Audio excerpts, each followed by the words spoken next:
امریکاییان در مورد جنگ افغانستان موافق باشند یا نه، به طور تقریبی هر باشنده امریکا از نظامیان و فامیل‌هایشان حمایت می‌نمایند. یکی از آنها یک مؤسسه کمک به محاربین و زخمیان جنگ در افغانستان و عراق را ایجاد نموده است، یک گروهی که اعضای آن خود را شاخه‌های لوک یا لوکس وینگز می‌نامند.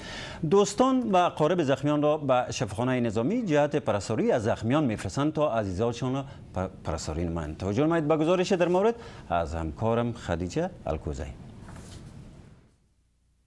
بدور از جنگ‌ها در عراق و افغانستان، این عساکر امریکایی در شفاخانه والتر رید یک مأموریت جدید دارند و آن بهبود سریع می باشد که یک پروسه دردآور و مشکل را به همراه دارد و بدون حمایت خانواده‌هایشان این پروسه حتی مشکل تر می گردد.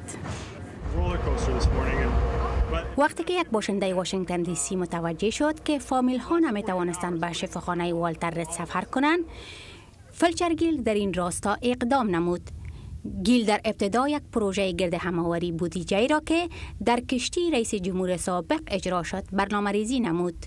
این بنیاد که وی آن را به نام لوکس وینگ نامید، پول تکت طیاره و هتل اعضای خانواده هایی را که از عزیزان خود بازدید به عمل می آوردند می پردازد. اکنون شمار افسردگی و خودکشی افزایش یافته و ما باور داریم که این مأموریت برای موفقیت در تداوی آنان بسیار مهم است که همان شامل حضور اعضای خانواده در کنارشان در تمام وقت می باشد.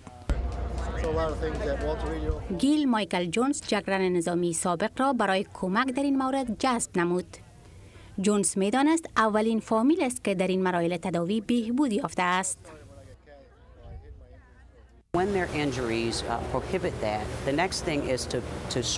وقتی یک سرباز مجروح می گردد، فکر می کنم ابتدا باید بهترین خدمات صحی برایش فراهم آورده شود و همچنان کسانی که در زندگی برایشان مهم هستند مثل خانواده و دوستان باید نزدشان باشند. این حالت به تداوی کمک می کند، پس حمایت از آنان بسیار بسیار مهم است. بخش نظامی ایالات متحده آماده است تا به صورت فوق‌العاده زخمی‌های نظامی را پرستاری کند، مگر همیشه در این مراحل محدودیت منابع موجود است. در این مرحله است که لوکس وینگ داخل عمل می‌گردد. بدون کمک این بخش تعداد زیاد نمی‌توانند خرج سفر خود را بدهند. جانی گارتنر، متخصص نظامی، یکی از خوشنصیب‌هایی بود که شانس ملاقات با فامیلش را به دست آورد. ما از کمک هایی که آنان برای سربازان فراهم می کنند و خانواده ها را در پروازهای دو جانبه کمک می کنند قدردانی می کنیم. این حمایت آنان برای ما بسیار اهمیت دارد.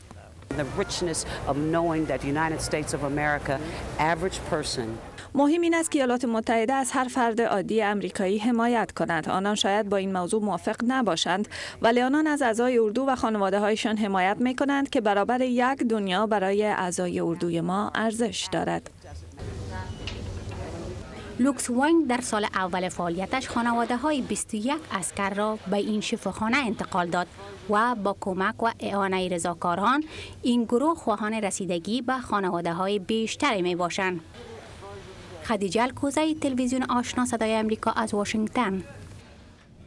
و جناب فلچر گیل، یکی از مؤسسین این گروه، اکنون در استودیو با ما تشریف دارند. خوش آمدین به استودیو ما. همون گونه که در گزارش دیدیم مؤسسه شما عزیزان و اقارب زخمیان میفرسته برای پرستاری شما. شما از آغاز چه عکس‌العمل‌هایی داشتید؟ That's a great question. We've had a fantastic response. Everybody's been very, very supportive of what we're doing. It seems that there's a great deal of patriotism and pride for our soldiers overseas, and our friends and neighbors here in Washington and all over the country have really shown us a lot of support. They've donated money when they can. They come out to our events and participate, and they meet the soldiers that we're helping and the families, and we've had a great response when it comes to volunteers. Lots of people are constantly asking to help the organization in any way they can, so it's been really wonderful. به نظر شما چرا حمایت و پشتیبانی از people everywhere, including the Afghan people, show support for their service members? Well, I think that we're in it to win it. You know, we're there and we want to do the best job that we can. I know our soldiers certainly do, our service members, and it's very important to let them know that we recognize their accomplishments, that we give them credit for what they're doing. There's so many wonderful things that are happening over there. You know, it's unfortunate the media doesn't show us that as often as they could, but there's lots of schools being built, there's hospitals, there's wonderful things happening, and our service members need to be recognized, and those accomplishments need to be acknowledged, and I think that it also boosts morale, and it keeps them confident that when they come home they're going to be just as supported and loved and appreciated as when they left.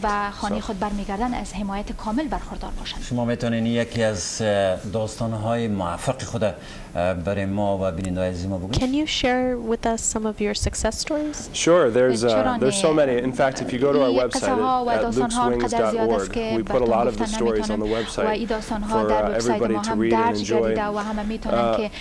You know, I'll be at work and I'll get a request from a 12-year-old son who wants to come see his father, who hasn't woken up yet from a war injury, and it's just a, you know, it stops you in your tracks when you get those kinds of requests.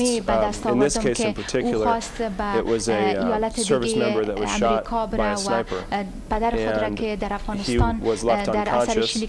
He still hasn't woken up, but his son found out that he was starting to wake up, and so the 12-year-old boy requested a plane ticket to come see his dad and hopefully be by his bedside when he started to wake up. We get requests like that all the time. They're very, very special. زمینه رفتن او را به دیگه ایالت امریکا که پدرش در اونجا در شفاخانه بود مهیا بسازیم. بسیار زیاد تشکر از تشریف آوری شما به استودیوی ما و موفقیت شایان برای شما برای مؤسسه‌تان آرزو میکنیم. Thank you for your time.